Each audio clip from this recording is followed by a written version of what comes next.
I've had a bit of a bad start to the reading year. Every year I try and start off my reading with an absolute banger to get me into the zone. Didn't do that this year. So these two books I read so far this month, and probably the only two books I've read this month, except the one I've started already.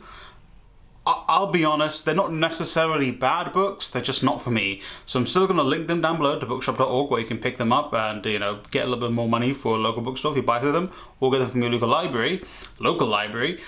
But they just weren't for me. Let's talk about them. First up, Anime, A Critical Introduction by Denison.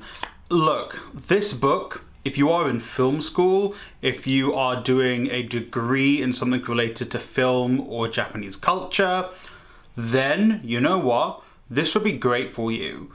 I have a feeling I bought this whilst I was in film school, but when I was in film school, I was doing screenwriting. And so, yes, this was probably going to be relevant, but I never read it because I'm lazy. So I finally got around to reading it because it's a leftover from last year's challenge to finish all the books I own. And it definitely wasn't what I expected. It was very much like you are studying anime or animation at the very least, and this is your critical analysis and introduction of it and the history of it and all of that. So, if you are someone who has a deep passion for animation, for anime, for film, this would actually be a really good read.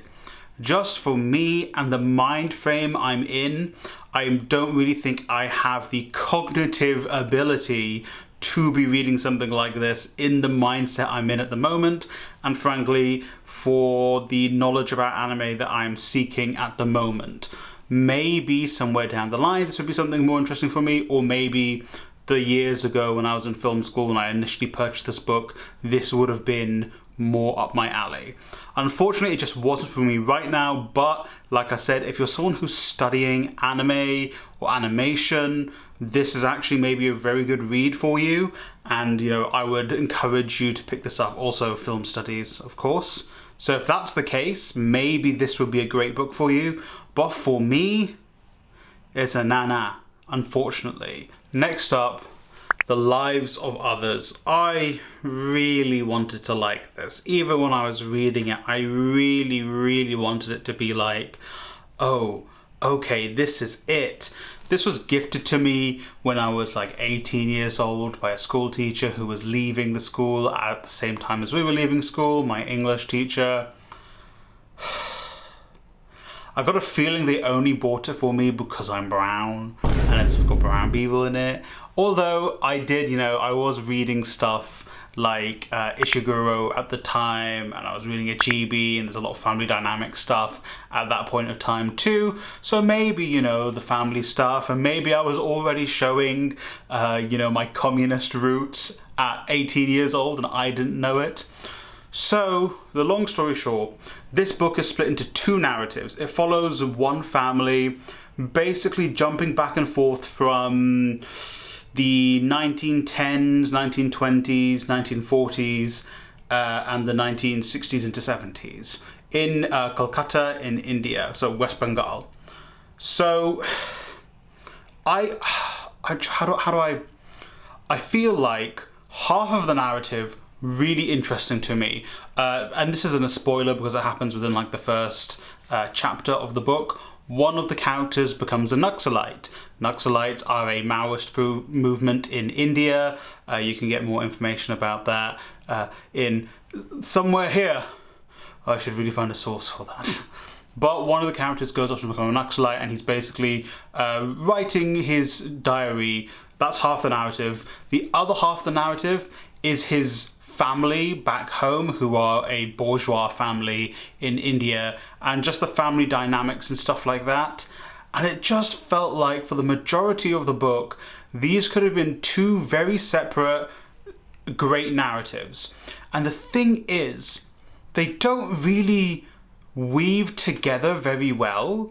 Like the Naxalite narrative is almost shoehorned back into the family narrative in the last third of the book, in my opinion. I feel like you could have written two separate books and both have been really compelling if you expanded upon them.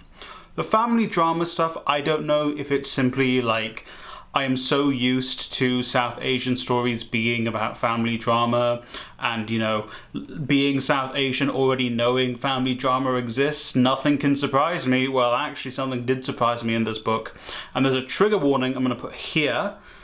Skip to this time code if you want to skip this trigger warning. Got your time? There's incest in this book, and I don't know why, because the incest doesn't really play into the narrative either, because it's like mentioned and it's brought up, but it doesn't really twist the knife into the narrative. If you're going to use something like that, you really need to drill it home. You really need to be like, this is messed up and this is the outcome of it. And it felt like it was just there for shock value, because even if you took that aspect out of the narrative, the things the characters do can still be shocking. The relationships can still be tight. You can still understand them, but adding that just felt strange, because it almost was meant to give across this feeling of power dynamics and obsession, but I think that can still be done without the incest, and I just don't, it doesn't make, it's frustrating, because in the family dynamic part of the book, so the family drama is what I call it, it's still compelling enough, you know, I still got through it. You know, there was still some plot points I was like, oh, okay, that's interesting to see, you know, the sisters-in-laws fighting against each other and the brothers and their relationships and their relationship with their father. That's still compelling enough. But then throwing in, like, the incest was like, what? Now, this is where the normal people return. Normal people, just the people who weren't interested in that trigger.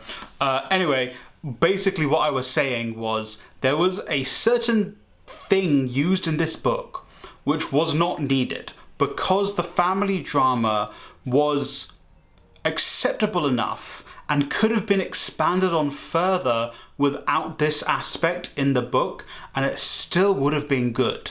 It still would have, you know, been at least, you know, enough to make a good enough narrative. Maybe the narrative would have even been better without that aspect being in the book, and I just don't understand the necessity for it.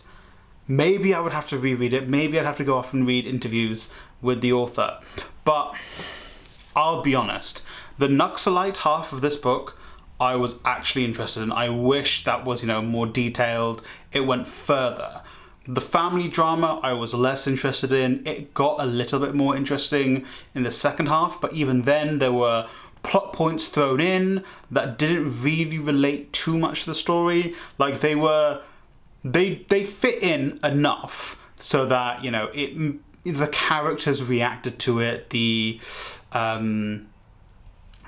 don't know, the plot moved forward with it, but it's just felt like Mukherjee was just like, let me add this and then add this and add this, and now it works. And it's just like, you're too many cooks in the kitchen with plot lines and like too many ideas looked at, in my opinion. And this is still like a 500 and something page book.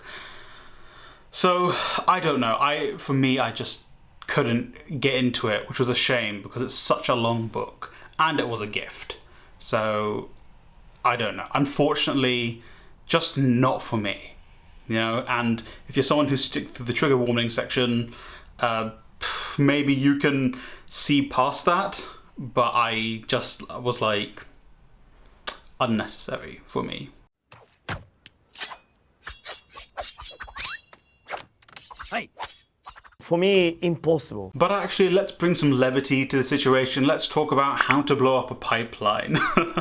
I started reading this because I saw it at Houseman's. Houseman's are doing a sale of a UCL university lecturer's books. He's donated a bunch of them to Houseman's. They should be running for another week and a half as of release of this video, so if you are in London and you can make it to Houseman's, I do recommend you go. This wasn't in the collection, this was this was just from the Houseman's store itself, because I wanted this book anyway. But unlike the other two books, this I'm actually quite interested in. It's not a long read. I started it a little bit earlier than the next month because I just wanted to kind of get into it.